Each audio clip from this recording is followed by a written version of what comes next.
Sir, जिस तरीके से मिडिल ईस्ट की तस्वीरें हैं, चिंताजनक ये तस्वीरें हैं और ऐसे में डोनाल्ड ट्रंप ने ईरान को चेतावनी देते हुए कहा है कि अगर टिट फॉर टैट हमला हुआ तो उसके गंभीर परिणाम होंगे। अगर पुलों और पावर हाउस जैसे अहम इंफ्रास्ट्रक्चर निशाने पर आते हैं तो इसका क्या मतलब होगा और क्या माना जाए सर कि ये सिर्फ चेतावनी है या बड़े सैन्य ऑपरेशन का संकेत भी होगा ये? देखिए सीमा जी, सबसे पहले तो हमें यह समझना पड़ेगा कि युद्ध एक अलग फेज में जा चुका है। युद्ध एक अलग फेज में घुस चुका है क्योंकि अब 12वां दिन है।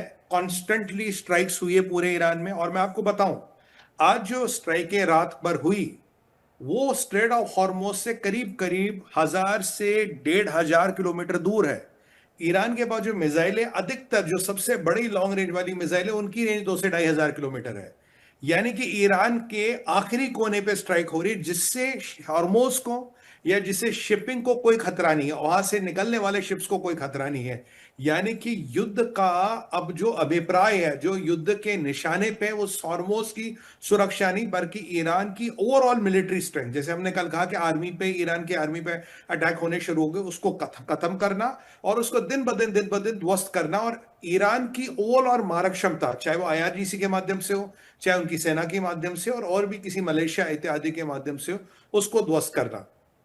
अब ये जो रिमोट अटैक हो रहे हैं, इनमें क्या हो रहा है? इनमें मान लीजिए कहीं ऑर्डिनेंस फैक्ट्री है जहां गोलियां बनती है, छोटा सा गोली बनती है, कोई रॉकेट वॉकेट नहीं बनता, उसको भी निशाने पे लिया जा रहा है।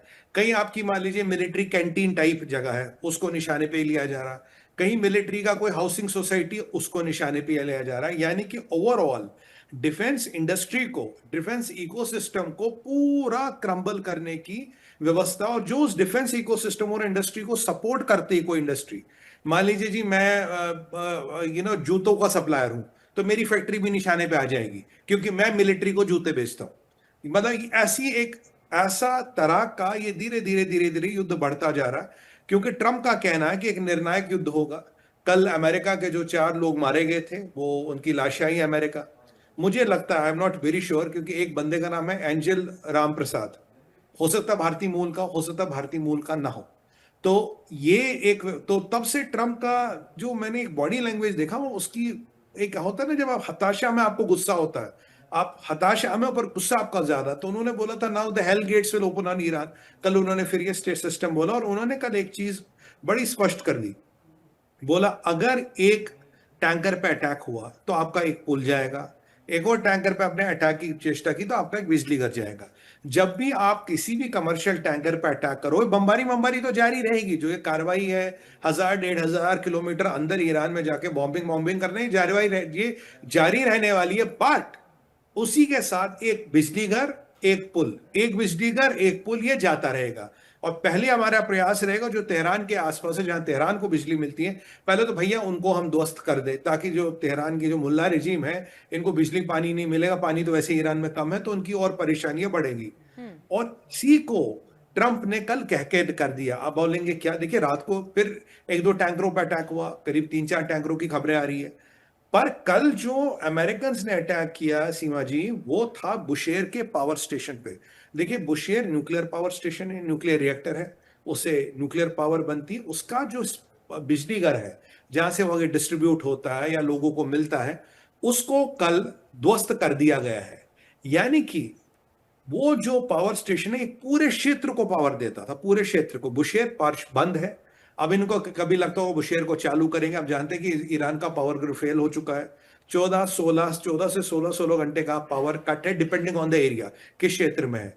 अब ये जो एक मतलब था ना, मेरे पास एक सोने की चिड़िया थी बुशेर, अगर ये चालू हो गया तो शायद ये, जहां एवरेज पावर कट 8 घंटे का, इसको मैं शायद 4 घंटे पे ले आऊं।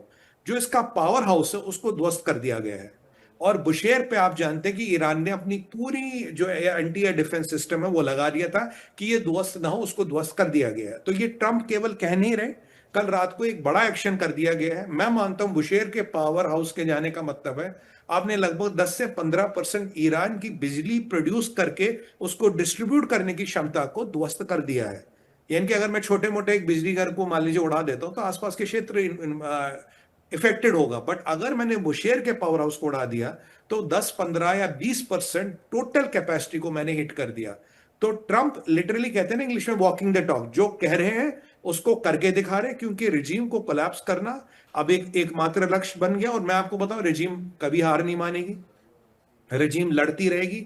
या तो यहाँ अंदरूनी कलाई हो जाए, या फिर आपके रिजीम के 20-25 ऐसे लोग हैं जिनको आपको निपटाना पड़ेगा।